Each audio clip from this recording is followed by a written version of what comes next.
Yes, it was a big secret about Father Jim's birthday. Let's quiet ourselves today as we begin our morning prayer.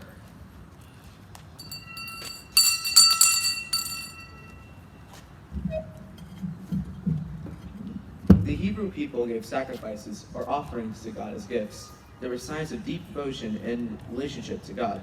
In today's reading, God tells the Israelites to offer gifts of bread and wine. Bread and wine are sacramental signs of the Eucharist. In the name of the Father, and the Son, and the Holy Spirit. Amen.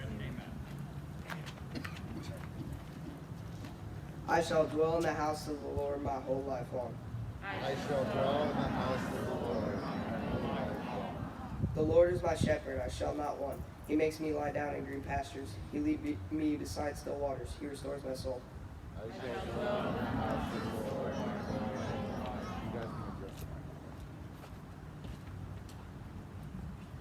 A reading from the book of Numbers.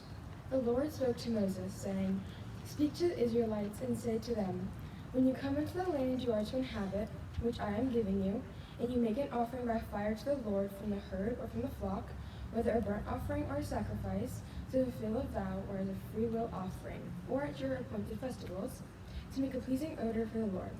Then whoever presents such an offering to the Lord shall present also a grain offering, 1/10 of an ephah of choice flour, mixed with 1/4 of a hin of oil. Moreover, you shall offer 1/4 of a hin of wine as a drink offering with the burnt offering, or the sacrifice for each lamb." The word of the Lord.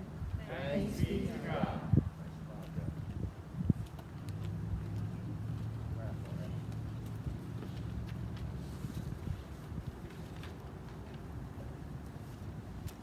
Think about this silently in your heart. Offerings in the ancient world were significant sacrifices that were made to show love for God. What can you offer to God to show your love?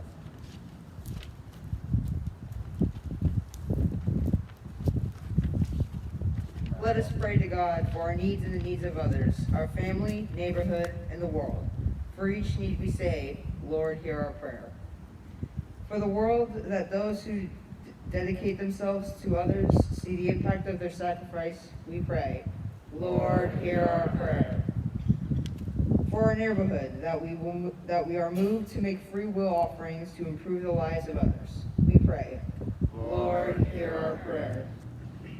For our family, that we offer grace and patience to ourselves and each other, particularly when it is most difficult, we pray, Lord, hear our prayer. For the intentions we hold in the quiet of our hearts, we pray, Lord, hear our prayer.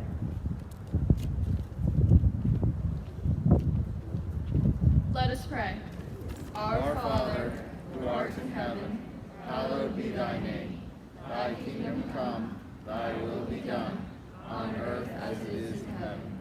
Give us this day our daily bread, and forgive us our trespasses, as we forgive those who trespass against us. And lead us not into temptation, but deliver us from evil. God Most High, we praise you and glorify you. May all that we do and say serve as a sign of our faith and love in you. May our offerings be pleasing to you and deepen our relationship with you. We ask this through Christ our Lord. Amen. Amen. In the name of the Father, the Son, and the Holy Spirit. Amen.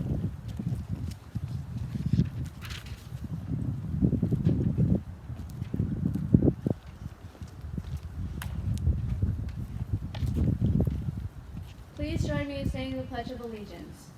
I pledge allegiance to the flag of the United States of America and to the republic for which it stands, one nation, under God, indivisible, with liberty and justice for all.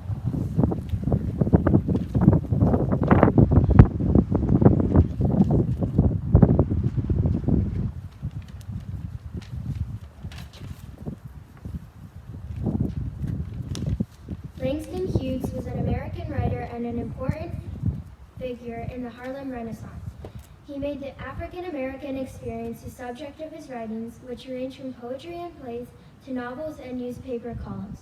He is arguably the most prolific American writer. While Hughes is best known for his poetry, often marked with lyrical patterns, he also wrote novels like 1929's Not Without Laughter, Short stories like his 1934 collection, The Ways of White Folks, his 1940s autobiography, The Big C, and lyrics for the Broadway musical Street Scene. Hughes' parents were separated soon after his birth in 1901, and he was raised by his grandmother. After his grandmother's death, he and his mother moved to half a dozen cities before reaching Cleveland, where they settled. He wrote the poem, The Negro Speaks of Rivers, the summer after his graduation from high school in Cleveland, and it brought him considerable attention. Hughes worked as a steward on a freighter bound for Africa and as a busy busboy in Washington, D.C. During this time, he studied at the Columbia University in New York City and eventually earned a degree from Lincoln University. In the 1930s, he turned his poetry more forcefully towards racial justice and political radicalism. He traveled in the American South in 1931 and cried the Scottsboro case. He then traveled widely in the Soviet Union, Haiti, Japan, and elsewhere, and served as a newspaper correspondent during the Spanish Civil War.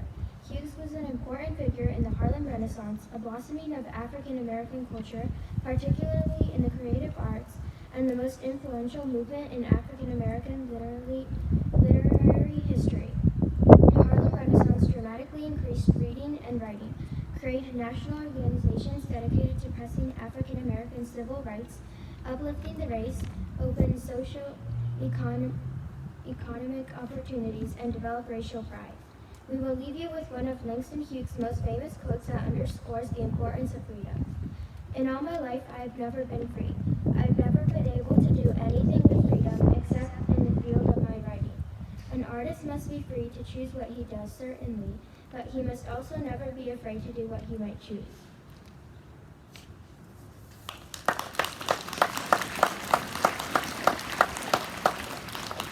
We have some birthdays to celebrate for today.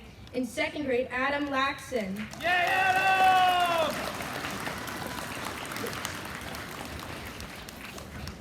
And in fourth grade, Jillian Hines. Yay, Jillian! Happy birthday, Adam. What do we say to our birthday people for today? Happy birthday!